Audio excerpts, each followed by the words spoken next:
after being attacked in what he says was a racially motivated incident at the weekend west of Johannesburg. RGB is an entertainment program on our sister channel SABC 1. Earlier on, I had a chat with him and here's what he had to say. How are you keeping up? I'm good. I'm actually really good. A lot of people don't know that this actually happened last week Friday.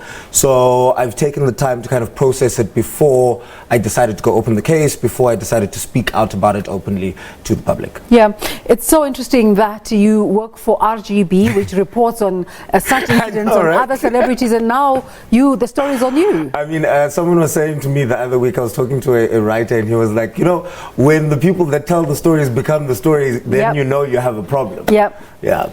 What happened? Last week Friday was a great day. I was with my friends. We hung out. We went to have dinner. On our way back home to my friend's place in the West Rand, just before we pulled into her complex, we saw a car that had overturned. And there were a group of young white people there, one of which was still half in the car. His torso was in the car, his legs were out through the window. And we decided to stop and ask if they needed any help. Should we call anyone? Should we call the cops, an ambulance, or anything? And the response we got was, "Ray monkeys, Ray." And I was saying to someone earlier today that I grew up in an environment where even if there was racism, it was never overt. So it took me aback. And I engaged them on, guys, this is 2019. You cannot be calling people monkeys. Yeah. You know, I understand that the situation that you're in right now is stressful, but in no way can you call people such derogatory terms. That escalated. It became an entire thing. The next thing that happened, according to my friend, is that one of them ran up and hit me with something on the back of my head, to which I fell to the ground, and they continued to beat me up until I was unconscious. Did you get medical assistance? I did. So the funny thing is, the ambulance that was there to assist them, because seemingly someone had called an ambulance. Now, because I'm unconscious, I become... Now you have to be helped as well. I'm the one that's actually higher priority. So they had to help me. And what my friend says is that apparently as I'm being put on the stretcher and, you know, the paramedics are trying to help me, my friend is trying to get the registration numbers of these cars that were around. And the guy that hit me initially, he tried to run her over. So the paramedics had to intervene and they had to stop him and all of that. So it was quite a thing after I was unconscious. What a bizarre turn of events. I know, When right? did you come to? According to the paramedics, it was when I was in the ambulance. But my memory comes back when I was going into the CT scan machine. All I remember is thinking, oh my gosh, my face. Were you badly hurt? You still have a scar on your forehead. And I have a little one over here. Yeah, can see it on your chin. But I think it seemed a lot more dramatic than it actually really was, because there was all the blood and everything. But once I went home and I took a shower... But have you been cleared? Are you good? Yes, everything is good. The CT scan came back clear. Yeah, and I've been good ever since. Have you opened a case? I have opened a case.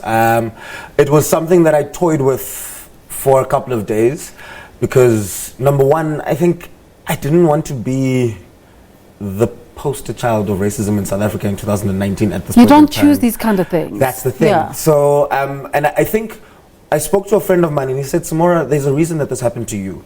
You have a platform, you have a voice. And I also found out that this is not a once-off thing. This is something that has happened before in the West Rand. Yeah. And the next time that this happens, the next young black man that this happens to might not be so lucky as to just be unconscious. So your friends were completely unaffected?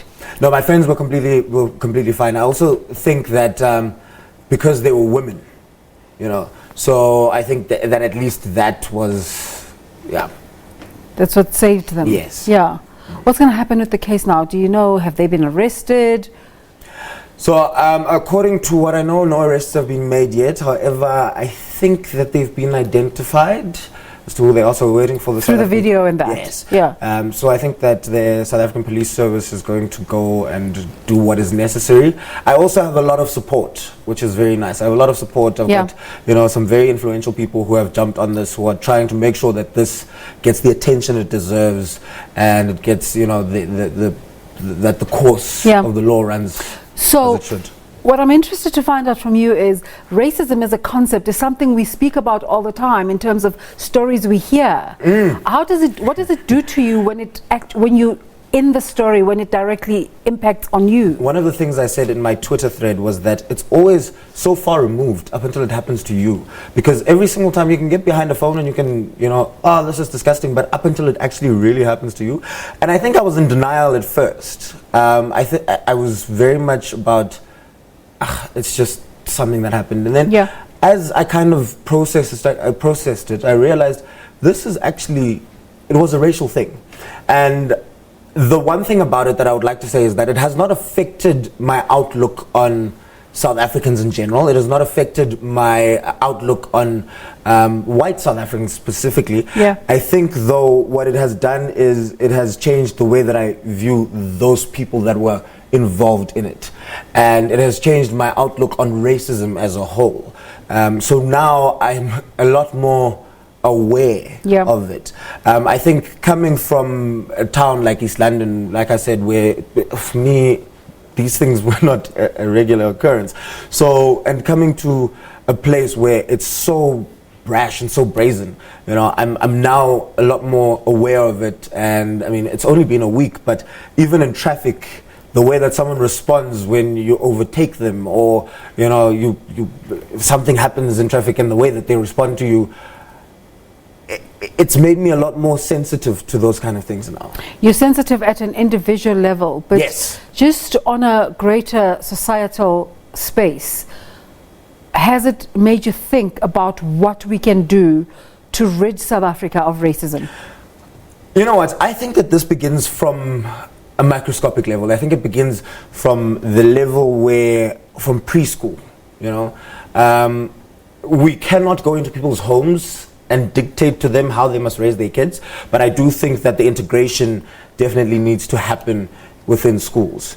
I also think that it starts with things like bullying, because I think if we go back to the root of it, I was actually just bullied by a group of young white people. And you were trying to help. Yes.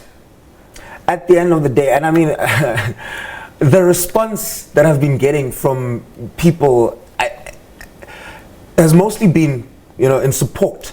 But there are those few people who are, what were you doing trying to help white people? And I'm like, how have we gotten to this point? Should it matter? And also, there are people who are trying to... But is there a part of you that feels when they said, walk away, I should have? No. Because I think that as a young black South African, I am trying to engage you and educate you on why are we still in this mentality? Why are we still thinking like this? This is not right, So I do not think that. And I also think that this happened to me for a reason. I think that it happened to me specifically for this reason, that I can speak about it and draw attention to it. So that it does not happen to the next person. Which is important. Exactly. Samora, we're so happy you are, I mean, I'm looking a lot better than in the photos. Your health is in a good condition, and we're happy you're all alive and happy and laughing. Yes. We hope the situation ends well. I don't know how it can, but I'm sure it will, and I'm just ready for the law to take its course, and we shall see how it turns out. How that unfolds. All right, let's go back to Park.